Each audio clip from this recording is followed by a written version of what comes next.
Did you know nearly 1/3 of our food supply is a direct result of pollination by bees, other insects, and birds? And not just fruits and vegetables. Other crops like alfalfa and hay for our meat and dairy industry depend on them. So today on You Can Grow It, Garden Master Jim Duthie reminds us providing a habitat for pollinators benefits all of us. And he shows us a few plants you can add to your garden to help attract them.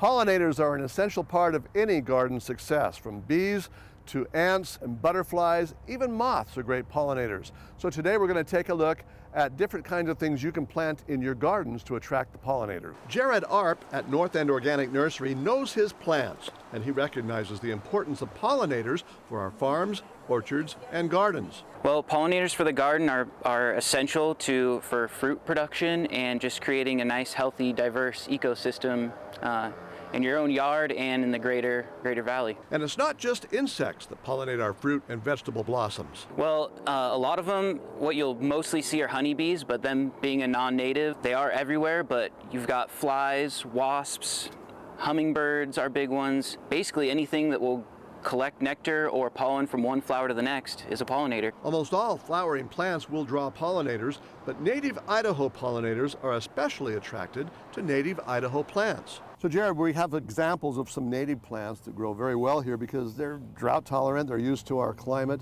What are some of these that we're looking at? Yeah, so a lot of these, like you said, grow around here. A couple of my favorites are in the genus Phacelia, this purple one right here. You can see that there are tons of bees all over it, little tiny mason bees and mining bees. Commonly known as? Bee's friend. Okay, makes sense. Very drought tolerant. Yeah, beautiful flowers, long blooming.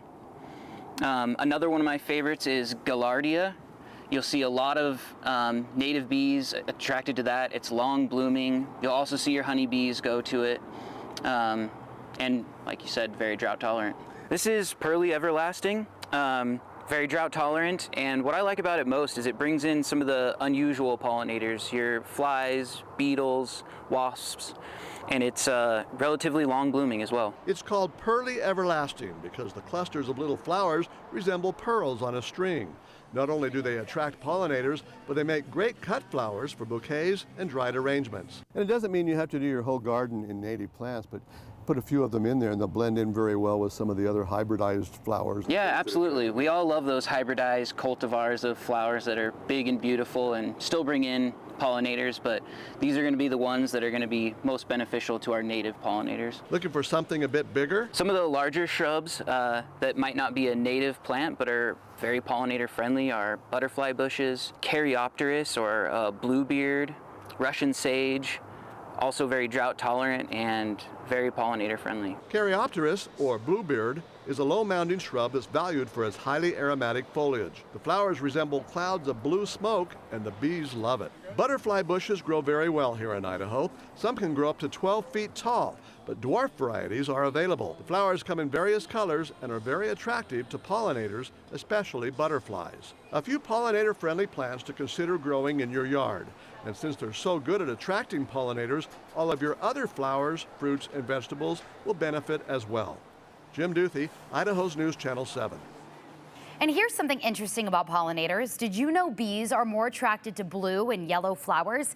That's because they see those colors best. Hummingbirds are drawn to bright, vibrant colors like reds and pinks, probably why your hummingbird feeder is maybe a red. Meanwhile, butterflies go for flowers that are white, pink, orange, yellow, red, and purple, and they're least attracted to greens and blues.